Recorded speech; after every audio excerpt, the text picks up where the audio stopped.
Hello बच्चों, मेरा नाम जीवन पोलाया। आज हम रासायनिक साम्यावस्था के बारे में कुछ बेसिक बातें करेंगे जो कक्षा 11वीं के लिए तो महत्वपूर्ण है ही सही, किंतु जो नीट और जेईई के लिए बहुत महत्वपूर्ण है, जिससे कई प्रश्न आते हैं जिनको हम आज समझेंगे। थोड़ा आप ध्यान से देखें। रासायनिक इक्विलिब्रियम पार्ट का नाम है। इसका अर्थ ये होता है इक्विलिब्रियम का कि अग्र अभिक्रिया और पश्च अभिक्रिया का वेग बराबर होता है। वैसे रासायनिक अभिक्रियाएं दो प्रकार की होती है। पहली होती है, पहले हम चैप्टर का नाम लिख देते हैं, रासायनिक साम्यावस्था। रासायनिक साम्यावस्था, इसमें दो प्रकार की अभिक्रियाओं का अध्ययन करते हैं हम साम्यावस्था में। पहली होती है अनुत्क्रमणीय अभिक्रिया। अनुत्क्रमणीय अभिक्रिया। वैसे रासायनिक साम्यावस्था में अनुत्क्रमणीय अभिक्रिया कोई महत्व नहीं होता है। रासायनिक साम्यावस्था में सिर्फ उत्क्रमणीय अभिक्रियाओं का ही अध्ययन हम करते हैं। किंतु यहाँ थोड़ा सा देख लीजिए, इसका रिवाइज कर देते हैं हम, जिसमें जैसे कि ये यहाँ पर ये क्रियाकारक है और ये उत्पाद है। यदि ये एक ही दिशा में चलता है, अर्थात क्रियाकारक क्रिया करके यदि उत्पाद का निर्माण करते हैं और उत्पाद पुनः क्रियाकारक का निर्माण नहीं करते हैं, तो उसे हम बोलें अनुत्क्रमणीय अभिक्रिया। इसी प्रकार यदि ये क्रियाकारक है और यदि ये उत्पाद का निर्माण कर रहा है और कुछ समय बाद यदि उत्पाद पुनः क्रियाकारक का निर्माण कर देते हैं, अर्थात पश्चाभिक्रिया भी शुरू हो जाती है, तो हम इसको बोलते हैं उत्क्रमणीय अभिक्रियाएं। उत्क्रमणीय अभिक्रिया। और बेसिकली मैं ये बता रहा हूँ कि उत्क्रमणीय अभिक्रिया का अध्ययन ही रासायनिक साम्यावस्था में किया जाता है। जो हम इसके बारे में बेसिक जब बातें करेंगे, थोड़ा सा ध्यान दीजिए आप। जैसे कि ये आर साम्यावस्था P, अर्थात R यहाँ क्रियाकारक है, यहाँ उत्पाद है। इसके अन्य और उदाहरण देख सकते हैं आप, जैसे कि अमोनिया का निर्माण हेबर विधि के द्वारा 3H2 + N2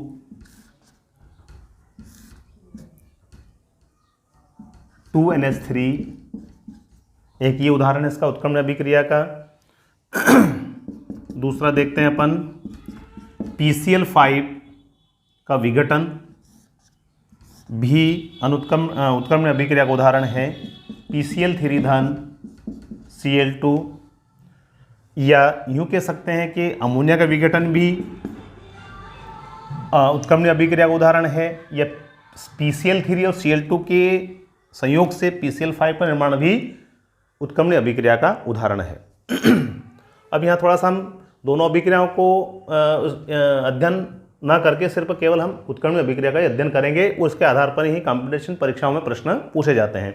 इसलिए हम यहाँ मूल रूप से उत्क्रमण अभिक्रिया के बारे में अध्ययन करेंगे।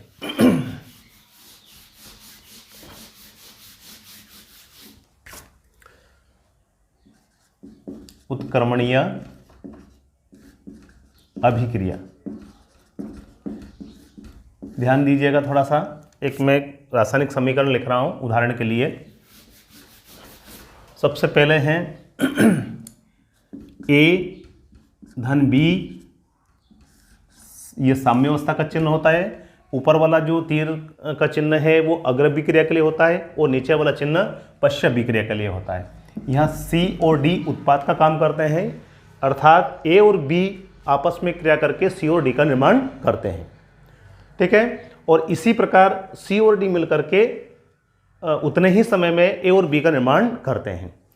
जब A और B अभिक्रिया करके C और D का निर्माण करते हैं, तो अभिक्रिया अग्र दिशा की ओर चलती है। फॉरवर्ड रिएक्शन बोलते हैं इसको, जिसको हम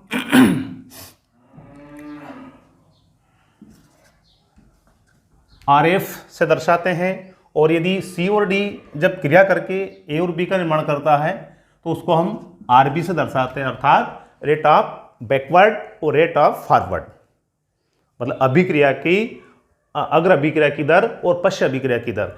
और साम्यावस्था में क्या होता है कि अग्र अभिक्रिया की दर और पश्च अभिक्रिया की दर दोनों इक्वल हो जाती है, बराबर हो जाती है। अर्थात जितने समय में क्रिया करके उत्पाद का निर्माण करते हैं, उतने ही समय में क्रियाकारक मिल करके उत्पाद का निर्माण उत्पाद मिल करके क्रियाकारक का निर्माण कर देते हैं। इस अभिक्रिया को हम बोलते हैं रासायनिक साम्य अभिक्रियाएं या उत्क्रमणीय अभिक्रियाएं। यदि हम इसको चूंकि देखो ये अभिक्रिया क्या है कि इसमें RF और RB दोनों बराबर हैं, इसमें जितने समय में A और B क्रियाकारक कर रहे हैं उतने समय में C और D क्रिया करके A और B का निर्माण कर रहे हैं। तो इसको हम ऐसे लिख सकते हैं, गणितीय व्यंजक इसका ये रहता है कि RF मतलब कि रेट ऑफ फॉरवर्ड अभिक्रिया किसके समानुपाती होती है। इसके संबंध में 1864 में गुलबर्ग और वाजे दो वैज्ञानिक थे, इन्होंने एक नियम दिया था जिसको हम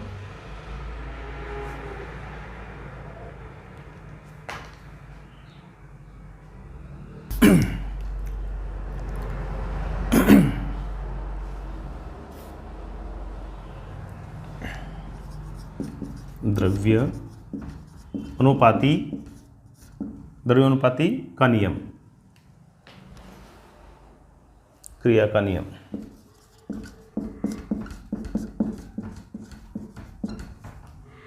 द्रव्य अनुपाती क्रिया का नियम ये गुलबर्ग और बाजे ने दिया था। इन्होंने बताया था कि किसी भी अभिक्रिया की जो दर होती है, दर को हम रेट बोलते हैं किसी भी अभिक्रिया के लिए, या R से दर्शाते हैं इसको। उसकी जो दर होती है वह अभिक्रिया में भाग लेने वाले क्रियाकारकों के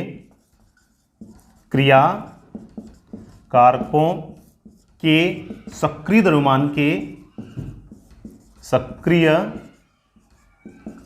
द्रव्यमान के समानुपाती होती है।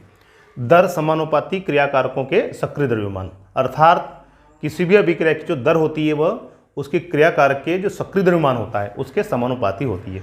सक्रिय द्रव्यमान मैं आपको छोटा संक्षेप में समझा देता हूँ। सक्रिय द्रव्यमान क्या होता है? सक्रिय द्रव्यमान को हम सांद्रता भी कहते हैं।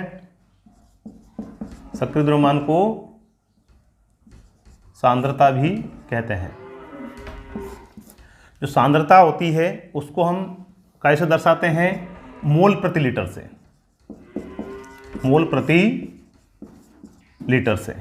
अर्थात प्रति लीटर में जो किसी भी पदार्थ का कितना मोल घुला हुआ है उसको हम बोलते हैं सांद्रता, जिसको हम नॉर्मलता है, फॉर्मलता है, मोलरिटी है, इसके बाद में मोललिटी है, आदि आदि कई प्रकार की विधियां हैं। और मोलरता ये सांद्रता को व्यक्त करने की एक विधि है।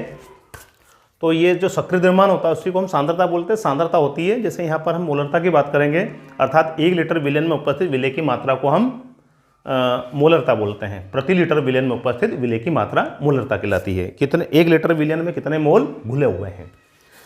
चूँकि ये ज़्यादा यहाँ डिटेल अध्ययन नहीं करना है, मैं 12th में बात करेंगे जब हम वो जो विलयन वाला पार्ट हम पढ़ेंगे उस समय उसकी चर्चा हम करेंगे। तो द्रव्यानुपाती क्रिया का नियम ये कहता है कि किसी भी अभिक्रिया की दर जो होती है वो किसके समानुपाती होती है? क्रियाकारक की सांद्रता के। क्रिया कारक की सांद्रता, अर्थात उसका सक्रिय द्रव्यमान भी बोल सकते हैं इसको, सांद्रता को सक्रिय द्रव्यमान। ठीक है। अब यहाँ चूंकि उत्क्रमण अभिक्रिया में क्रियाकारक जो रेट होती है, रेट ऑफ रिएक्शन, वो 2 प्रकार की होती है, एक RF होती है और RB होती है। तो हम इसको ऐसे भी लिख सकते हैं, जैसे इस अभिक्रिया के लिए मान लीजिए एक अभिक्रिया है A धन B इक्वल टू C धन D। यहाँ पे ये क्या है? क्रियाकारक है और ये क्या है? उत्पाद है। उत्पाद, ये क्रियाकारक और ये उत्पाद। अब यहाँ देखें कि यदि हम इधर की बात करते हैं, मतलब अग्र अभिक्रिया की, तो इनको हम क्रियाकारक बोलते हैं और ये क्या कहलाते हैं? उत्पाद कहलाते हैं। इसको हम अग्र अभिक्रिया बोलते हैं। अग्र अभिक्रिया के लिए जो उसकी रेट होती है उसको RF से दर्शाते हैं, RF, और बैकवर्ड अभिक्रिया के लिए RB से दर्शाते हैं। अर्थात अब पश्य की ओर यदि हम चलते हैं, पश्य से मतलब सी और डी से ए और बी की तरफ, तो ये क्रियाकारक का काम करते हैं, ये उत्पाद का काम करते हैं। ठीक है। और एक स्थिति ऐसे हो जाती है कि अग्र अभिक्रिया की दर और पश्य अभिक्रिया की दर दोनों बराबर हो जाती है। अर्थात जितने समय में ए और बी क्रिया करके उत्पाद का निर्माण करते हैं, उतने समय में क्या होता है कि सी और डी मिल करके ये ए और बी का निर्माण कर देते हैं। तो ऐसा लगता है कि अभिक्रिया रुक सी गई, लेकिन रुकती नहीं है ये, और हमेशा चलती रहती है। इसको हम गतिक साम्य भी बोल सकते हैं, क्योंकि गति अवस्था में होता है ये। अर्थात अपने को लगता है कि ये रुक गई है, लेकिन रुकती नहीं है वास्तव में, क्योंकि ए और बी सी और डी का निर्माण करेंगे और सी और डी ए और बी का निर्माण करते हैं। अब यहाँ पे हम देखते हैं तो द्रव्यानुपाती क्रिया का नाम यदि इस पर लगाते हैं तो होता है आर समानुपाती क्रियाकारक की सांद्रता। अर्थात अग्र अभिक्रिया की दर और पश्य अभिक्रिया की दर के लिए दो अलग अलग व्यंजक प्राप्त होंगे हमें। देखिए यहाँ पे अग्र अभिक्रिया के लिए देखते हैं नंबर 1 अग्र अभिक्रिया की दर, इसको हम दर्शाते हैं आर एफ से। ये किसके समानुपाती होती है? क्रियाकारक। अब यहाँ पे क्रियाकारक कौन होता है? ए और बी।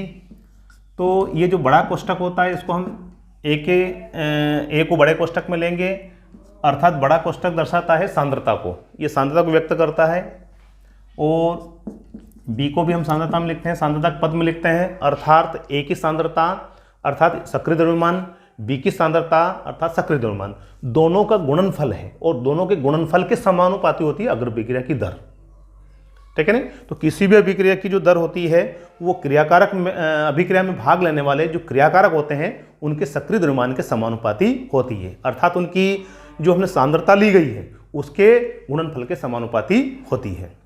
जैसे कि यहाँ दिखिएगा आपको, ये इसमें देखिएगा अभी अग्र अभिक्रिया की दर, इसलिए हमने यहाँ पे क्या लिखा है? आर एफ लिखा है, समानुपाती चिन्ह है, अर्थात ये जो अभिक्रिया की दर है वो किसके समानुपाती होती है? ए की सांद्रता गुणित बी की सांद्रता के गुणनफल के समानुपाती, इसको बोलते हैं अग्र अभिक्रिया की दर। इसी प्रकार से यदि इसी अभिक्रिया की यदि हम पश्य अभिक्रिया की दर लिखते हैं तो हम उसको कैसे दर्शाएंगे? पश्य अभिक्रिया की दर, यहाँ क्या लिखेंगे हम? आर बी समानुपाती क्या होगा? आप किसके समानुपाती होगी? ये सी और डी के समानुपाती। जैसे अग्र अभिक्रिया दर किसके समानुपाती हो रही थी? ए और बी के सक्रिय द्रव्यमान के गुणनफल के समानुपाती होती थी। इसी प्रकार पश्य अभिक्रिया दर किसके समानुपाती होगी? डी सी और डी की सक्रिय द्रव्यमान के समानुपाती। सक्रिय द्रव्यमान को क्या बोलते हैं? सांद्रता तो ही बोलते हैं, और ये बड़ा कोष्ठक किसको दर्शा रहा है? सांद्रता को दर्शा रहा है। तो यहां पर सी और डी का जो सांद्रता है उनका बीच में गुणनफल का चिन्ह लगा हुआ है, ठीक है ना, सबको पता है ये चीजें। तो इनके सांद्रता के गुणनफल के समानुपाती होता है। अब यहां देखिए आप साम्यावस्था पे देखना, हमें क्या देखना है? साम्यावस्था पर। साम्यावस्था पर क्या होता है? इसके जो कुछ महत्वपूर्ण अभिलक्षण होते हैं कि साम्यावस्था पर अभिक्रिया की अग्र अभिक्रिया की दर और पश्य अभिक्रिया की दर दोनों बराबर होती है। साम्यावस्था पर जो डेल जी होता है अर्थात मुक्त ऊर्जा परिवर्तन होता है वो शून्य होता है। साम्यावस्था पर जो क्रियाकारक के क्रिया करने की दर और उत्पाद के बनने की दर, या यूं कह सकते हैं कि उत्पाद की पुनः क्रियाकारक के बनाने की दर, वो दोनों बराबर होती है। या संक्षेप में हम कह सकते हैं कि अग्र अभिक्रिया की दर और पश्य अभिक्रिया की दर दोनों बराबर होती है। अर्थात पहली क्या है इसमें विशेषता है कि अग्र अभिक्रिया बराबर पश्य अभिक्रिया, अर्थात अग्र अभिक्रिया को किससे दर्शाते हैं हम? आर एफ से, और ये पश्य अभिक्रिया को आर बी से। दोनों अभिक्रिया एक दूसरे के बराबर होती है। अब ये देखिए आर एफ के यहाँ देखिए थोड़ा सा इसको डिटेल में समझते हैं हम। जैसे कि पहला पॉइंट आपका ये है, तो यहाँ आर एफ यदि हम समानुपातिक चिन्ह हटाएंगे तो क्या होगा? एक नए स्थिरांक का गुणा होगा इसके सांद्रताओं में, तो इसको हम बोलते हैं के, और इसको ए की सांद्रता और बी की सांद्रता। यहाँ से इसी प्रकार आर बी, ये मतलब बैकवर्ड अभिक्रिया के लिए, और इसको हम बोलते हैं नए स्थिरांक से गुणा करेंगे सी की सांद्रता और डी की सांद्रता। अब देखो आर एफ और आर बी क्या हो गए, बराबर हो गए। यहाँ आर एफ बराबर आर बी, यहाँ लिख सकते हैं अपन आर एफ का मान कितना है, के ए की सांद्रता और बी की सांद्रता, इसी प्रकार बराबर आर बी के क्या बराबर रहेगा, सी की सांद्रता और डी की सांद्रता। सॉरी, यहाँ के भी लिखना है, के। इसको आगे ऐसे भी लिख सकते हैं आप, के बटा के बराबर क्या होगा, सी की सांद्रता बटा डी की सांद्रता, और यहाँ क्या होगा, ए की सांद्रता बटा बी की सांद्रता।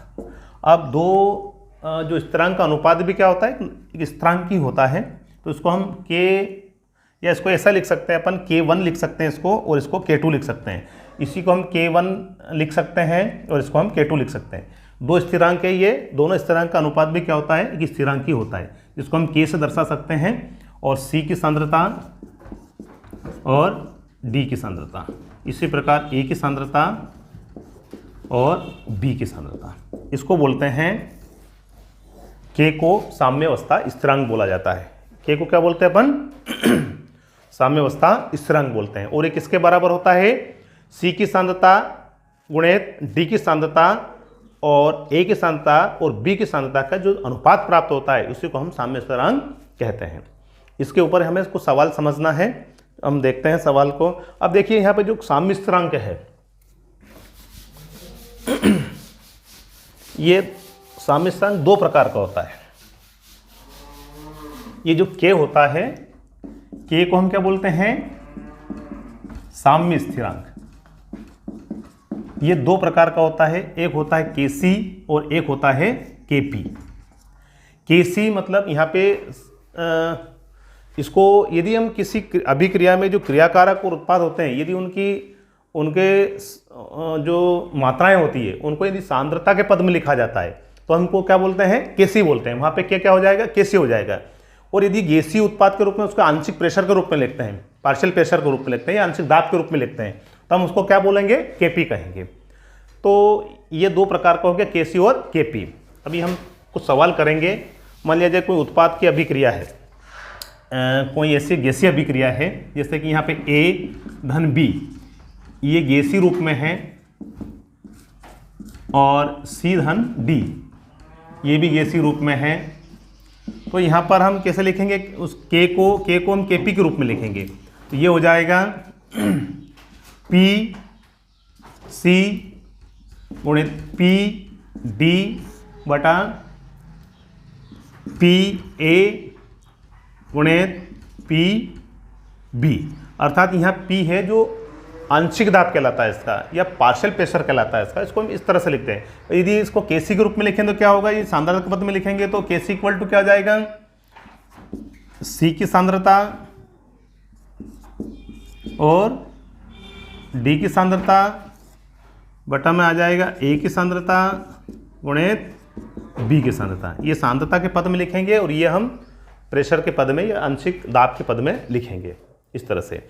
अब हम कुछ सवाल देखते हैं जो नीट में पूछे गए हैं, और उसी के आधार पर कुछ क्वेश्चन बन सकते हैं आपके नीट में। तो अब देखिए थोड़ा सा सवाल, एक क्वेश्चन दिया था नीट 2022 में, 3 मोल ऑक्सीजन के गैसीय अवस्था में अभिक्रिया करके 2 मोल ओजोन के बनाते हैं।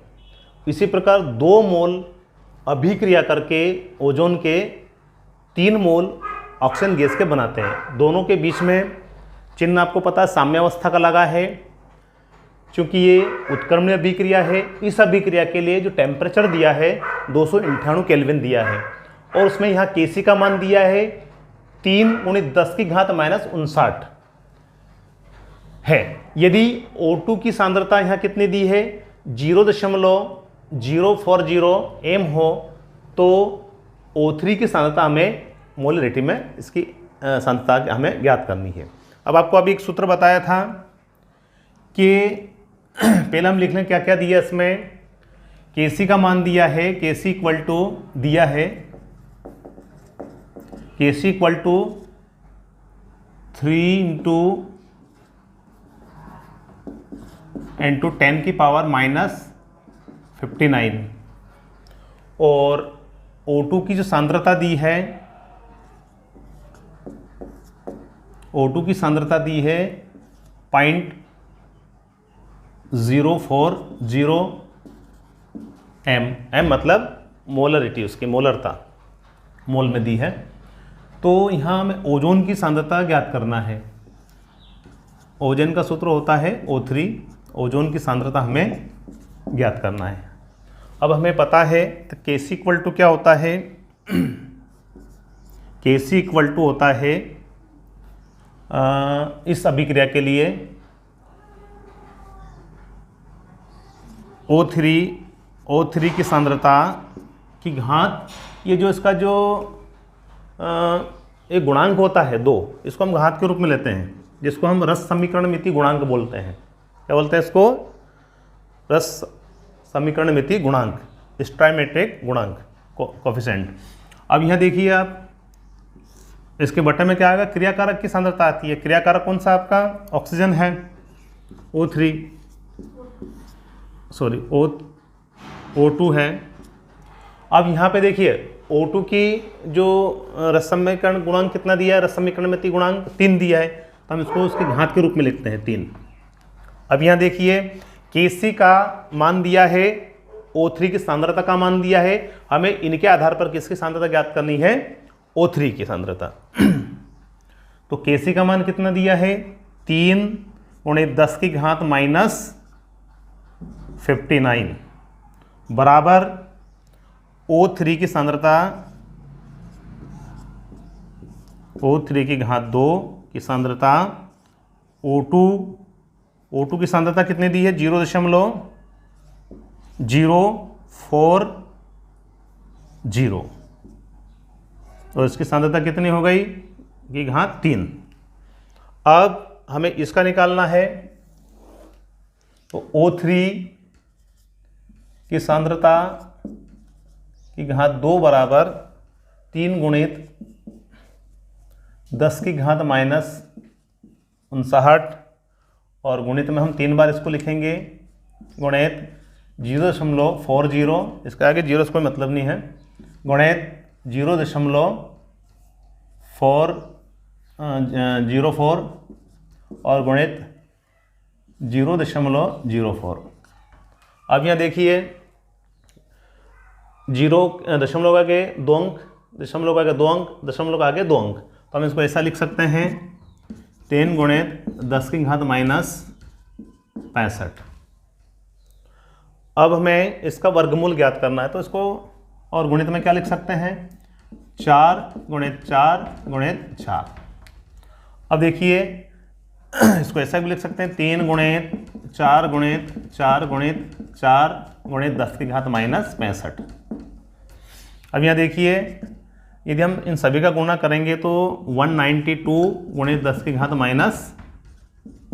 -60 आएगा, 65। अब इसको ऐसा भी लिख सकते हैं, क्योंकि हमें इनका वर्गमूल निकालना है, इसका O3 की घात 2 बराबर ये आ गया 19.2 × 10 की पावर -64। तो O3 बराबर क्या होगा? √9.2 × 10 की पावर -64। तो O3, पेन में शाही खत्म हो रही है, यह आ जाएगा O3 इक्वल टू 19.2 × 10 की घात -64 का वर्गमूल। तो O3 की जो सांद्रता आती है, यह आती है 4.38 × 10 की पावर -32। ये इसका आंसर हो गया। ये देखिए उतारिए। एक क्वेश्चन है जो 3 पद में दी है अभिक्रियाओं को, या N2 इक्वल टू 2NH3, अर्थात यहाँ अमोनिया। अब हम तीनों तीनों समीकरण की सहायता से हमें ये समीकरण प्राप्त करना है। अर्थात अमोनिया, ये हेबर विधि का उदाहरण है। अमोनिया और 3H2 नाइट्रोजन और 3 अणु हाइड्रोजन के मिलकर के 2NH3 का निर्माण करते हैं। इसको K1 से दर्शाता है, N2 धन O2 equal to 2NO K2 से दर्शाते हैं। इसका साम्य स्थिरांक K2 है, इसका साम्य K1 है और इसका साम्य स्थिरांक K3 है। इन तीनों के आधार पर हमें समीकरण प्राप्त करना है। देखिए, यदि हम इसको करने के लिए एक सिंपल सा तरीका है। सबसे पहले हम इस पर ध्यान देंगे कि किस पद में लिखी गई है। NH3 पहले लिखा गया है, O2 लिखा गया है और यहाँ 2NO लिखा गया है और 3H2 लिखा गया। अर्थात यहाँ देखिए NH3 कहाँ लिखा है, यहाँ पे लिखा है, तो इस समीकरण को इधर पलटना पड़ेगा हमें। अर्थात इसको हम भाग लगाना पड़ेगा। इन दोनों समीकरणों को जोड़ना है, उस समीकरण को भाग लगाना है। देखिए अब ध्यान से थोड़ा सा, तो इसको हम लिखेंगे, इसको इस तरह से लिखेंगे इसे प्राप्त करने के लिए NH3 2NH3 और यहाँ आ जाएगा N2 धन 3H2। तो इसको हम पलट के लिखेंगे तो ये किसके पद बटे में आ जाएगा, 1 के बटे में आ जाएगा, 1/K1 हो जाएगा। और इन समीकरण को ऐसा ही लिखना है। अब यहाँ देखो दूसरा समीकरण लिखना है हमें। यहाँ पे कितना ऑक्सीजन के मोल कितने दिए, 5/2 मतलब 2.5 दिया है। अब यहाँ ऑक्सीजन कहाँ लिखा हुआ है, यहाँ भी लिखा हुआ है, यहाँ भी लिखा हुआ है।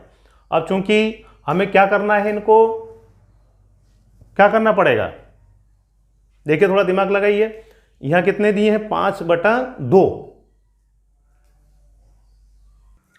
देखिए ये तो लिख दिया हमने, इसको हम कैसे लिखेंगे, पलट के लिखा तो हमने K को 1 के बटे में लिख लिया है। अब ये दोनों समीकरण को हमें जोड़ना है। अब हमें देखिए यहाँ पे H2O कहाँ दिया है, इस समीकरण में K3 में दिया है। अब यहाँ कितने इसके मोल है, 1, लेकिन यहाँ कितना दिया है, 3 मोल दिए हैं। तो हम इस पूरी समीकरण को क्या करेंगे, 3 का गुणा कर देंगे इस पूरी समीकरण में। अर्थात इसको हम बटे में लिखेंगे और दोनों समीकरण को जोड़ेंगे, या यूं कह सकते हैं कि दोनों को जोड़ करके इसको हम पहली समीकरण का भाग लगा देंगे। ठीक है ना, तो इनका गुणा हो जाएगा और इनका क्या होगा, इसका भाग लग जाएगा। तो यहां दूसरे समीकरण लिख रहे हैं N2 धन O2 और यहां क्या जाएगा 2NO, इसका मतलब है K2। अब तीसरे समीकरण लिखेंगे H2 धन हमें 3 प्राप्त करना है, तो यहाँ क्या करेंगे हम, इसमें 3 का गुणा करेंगे पूरे समीकरण में। तो यहाँ क्या आ जाएगा, 3H2 आ जाएगा, यहाँ 3/2 O2 आ जाएगा और यहाँ देखिए यहाँ 1 अणु है पानी का, तो यहाँ कितना अणु आ जाएंगे, 3H2 हो जाएगा। और इसको हम क्या लिखेंगे, K3 लिखेंगे। तो हमने इसमें 3 का गुणा करा है, तो इसकी घात क्या आ जाएगी, 3 आ जाएगी। और देखिए हमें तीनों समीकरण प्राप्त हो गई है। 2NH3 N2 धन 3H2O बराबर हमें क्या लिखेंगे, 1/K1। इसको लिखेंगे N2 धन O2 equal to 2NO equal to K2। इसको लेके 3H2 धन 3/2 O2 इक्वल टू 3H2O। अब देखो तीनों समीकरण को जोड़ देते हैं हम, तो कौन सी समीकरण प्राप्त होती है, ये N2 से ये आपका N2 कैंसिल हो गया, 3H2 से यहाँ 3H2 कैंसिल हो गया। अब यहाँ देखो जोड़ेंगे तो यहाँ क्या बचा इस पद में, देखिए आप 2 मोल तो काई के बचे NH3 के, ये लिखा। अब यहाँ कुछ नहीं बचा इस समीकरण में। अब यहाँ देखिए O2 बचा है कितना, 1 मोल, और यहाँ कितने मोल बचे हैं, 3/2 मोल। दोनों को जोड़ेंगे तो क्या आ जाएगा, 5/2 मोल। मतलब 3/2 का मतलब क्या होता है, 1.5। 1.5 में 1 जोड़ेंगे कितना आ जाएगा, 2.5। 2.5 को क्या लिखेंगे, 5/2 O2। अब यहाँ देखिए 2NO लिखा हुआ है, ये ऐसा लिखेंगे, बाकी सब कट गए हैं, 2NO और प्लस में 3H2O। ये आपकी समीकरण प्राप्त हो गई। तो हमने इस समीकरण को प्राप्त करने के लिए क्या किया है कि K1 को तो 1 के बटे में लिया हमने और इनका दोनों का गुणा करा है। तो इसको हम लिखेंगे K2 गुणित K3 की घात 3 और बटे में आ जाएगा K1। ये इसके K का मान आ जाएगा यहाँ पर, K बराबर K2 गुणित K3 की घात 3/K1। ठीक है।